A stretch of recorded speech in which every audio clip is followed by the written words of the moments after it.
Back in the 70s, I was a little girl around the age of 8, and I loved being on my uncle's farm as it was my stability in life. My mum couldn't sit still, my grandma used to say. We'd moved 12 times that year. My uncle ran his farm but also had a full-time job. So when drifters came by, he'd give them a place to stay, with nice hot meals thanks to my aunt. In return, he'd ask for some help on the farm.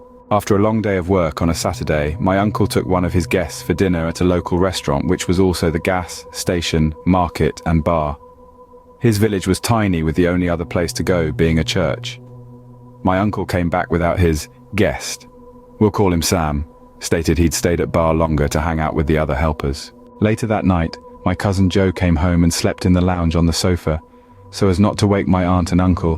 While sneaking back to his room, Joe was only about 15. It was way past his curfew when he got back. He'd been lying down for around 30 minutes when the front door opened. It was Sam. He was covered in blood. Joe knew that Sam was a helper, so could have butchered an animal. But it seemed a bit late to be doing that now.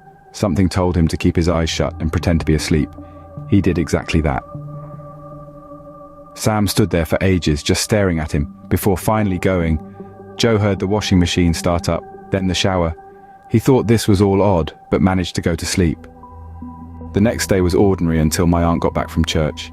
She had to tell my uncle some terrible news, that the owners of the bar, restaurant and market had been hacked to death the night before with an axe. They were husband and wife. Their home was joined to the business. Hearing this, Joe thought about last night, Sam covered in blood. He took my aunt to the side to tell her everything and check if Sam was working late. She confirmed he wasn't. She called the sheriffs and he came straight out. Luckily, there was a bit of blood still in the washing machine. Back then, DNA evidence wasn't half as good as today's. They still managed to trace it to one of the victims. The scariest thing about this was what came out in court. Sam had said, when he returned to my uncle's farm, that if anyone was awake, he was going to kill all of them, and now wishes he did. I was sleeping on the sofa opposite to Joe that night. I was never allowed to stay overnight again.